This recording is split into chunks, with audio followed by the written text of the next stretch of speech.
இனிமையான நண்பர்களே, அன்புள்ளம் கொண்ட சொந்தங்களே, அனைவருக்கும் வணக்கம்.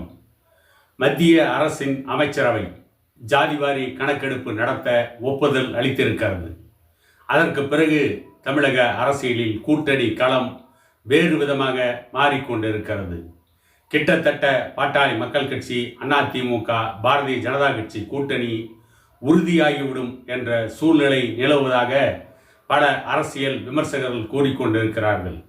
என்னவென்று கேட்டால், பாட்டாளி மக்கள் கட்சியினுடைய ஜீவாதார கொள்கை ஜாதிவாரி கணக்கெடுப்பு நடத்த வேண்டும் என்பது. அதன் அடிப்படையில் இடஒதுக்கீடு கொடுக்க வேண்டும், 100% இட பங்கீடு வேண்டும் என்பதுதான் பாட்டாளி மக்கள் கட்சி ஆரம்பித்த காலத்திலிருந்தே பாட்டாளி மக்கள் கட்சியின் நிறுவனர் டாக்டர் ஐயா அவர்கள் மத்திய மாநில அரசுகளுக்கு எழுப்பிக் கொண்டிருக்கின்ற கோரிக்கை. அதற்காகத்தான் அவர் அதிகம் போராடி இருக்கிறார் என்பதும் அனைவருக்கும் தெரியும். இப்படிப்பட்ட சூழ்நிலையில்தான் நேற்று கூடிய மத்திய அமைச்சரவை ஜாதிவாரி கணக்கெடுப்பு இந்தியா முழுவதும் நடத்துவதற்கு முடிவெடுத்திருக்கிறது.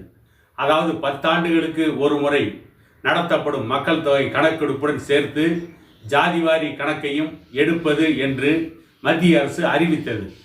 அதே நேரத்தில் மத்திய அரசு அறிவித்ததற்கு பிறகு இதுவரை ஜாதிவாரி கணக்கெடுப்பு நடத்தாமல், ஜாதிவாரி புள்ளி விவரங்களை சேகரிக்காமல், இல்லாத பொய்யான காரணங்களை எல்லாம் சொல்லிக் கொண்டிருக்கின்ற திமுக அரசு அந்த ஜாதிவாரி கணக்கெடுப்பு நடத்துவதற்கு நாங்கள் தான் காரணம் என்று மார்தட்டி கொண்டு பொய்யான பிரச்சாரத்தை இன்றைக்கு மக்கள் மத்தியிலே செய்து கொண்டிருக்கிறார்கள்.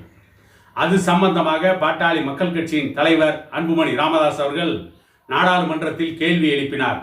ஜாதிவாரி கணக்கெடுப்பு நடத்த வேண்டும் என்று தமிழகத்தை ஆள்கின்ற மாநில அரசிடமிருந்து ஏதாவது கோரிக்கை வந்ததா என்று கேட்டதற்கு பதிலளித்த மத்திய அமைச்சர், அப்படி எந்த ஒரு கோரிக்கையும் தமிழகத்தை ஆள்கின்ற திமுக அரசு எழுப்பவில்லை, மத்திய அரசுக்கு ஒரு கடிதம் கூட அனுப்பவில்லை என்று பட்டவர்த்தனமாக நாடாளுமன்ற மாநிலங்களவையில் அமைச்சர் சொல்லிவிட்டார். அதே நாடாளுமன்றத்தில் அமர்ந்திருந்த திமுகவை சார்ந்த எம்பிக்கள் ஒருவர் கூட மறுக்காமல் அங்கே அமைதியாக இருந்துவிட்டு, உள்ளபடியே சொல்ல வேண்டுமானால் ஜாதிவாரி கணக்கெடுப்பு நடத்த வேண்டும் என்று எந்த எண்ணமும் எந்த சிந்தனையும் இல்லாமல் ஒட்டுமொத்தமாக மிகவும் பிற்படுத்தப்பட்ட மக்களை ஏமாற்றி கொண்டு பிற்படுத்தப்பட்ட சமூக மக்களின் தலையில் மிளகாய் அரைத்துவிட்டு இன்றைக்கு ஜாதிவாரி கணக்கெடுப்பு நடத்துவதற்கு மத்திய அமைச்சரவை ஒப்புதல் கொடுத்ததற்கு நாங்கள் தான் காரணம் என்று திமுக தம்பட்டம் அடித்துக் கொள்கிறது, காங்கிரஸ் தம்பட்டம் அடித்துக் கொள்கிறது. இப்படிப்பட்ட சூழ்நிலையில் தான் கூட்டணி வேறு விதமாக தமிழ்நாட்டில் அமைய இருக்கிறது.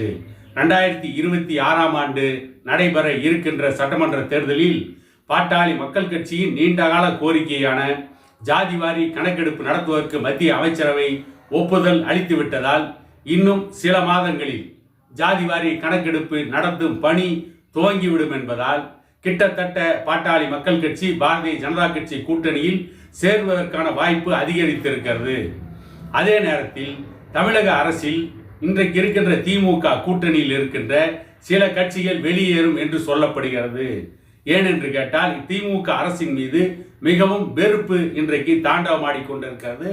அதே நேரத்தில் ஜாதிவாரி கணக்கெடுப்பு நடத்தாமல் தொடர்ந்து திமுக ஏமாற்றி இருக்கிறது என்ற உண்மையும் இன்றைக்கு வெளிச்சம் போட்டு காட்டப்பட்டிருக்கிறது. கிட்டத்தட்ட பாட்டாளி மக்கள் கட்சி, அதிமுக, பாரதிய ஜனதா கட்சி மற்றும் இன்னும் பல கட்சிகள் இணைந்து ஒரு வலிமையான கூட்டணி திமுக ஆட்சிக்கு எதிராக 2026ஆம் ஆண்டில் அமையும். அதற்கு அடிப்படை காரணமாக இந்த ஜாதிவாரி மக்கள் தொகை கணக்கெடுப்பு நடத்துவதற்கு மத்திய அமைச்சரவை ஒப்புதல் அளித்ததுதான் என்று இன்றைக்கு பல அரசியல் விமர்சகர்கள் கூறிக்கொண்டிருக்கிறார்கள்.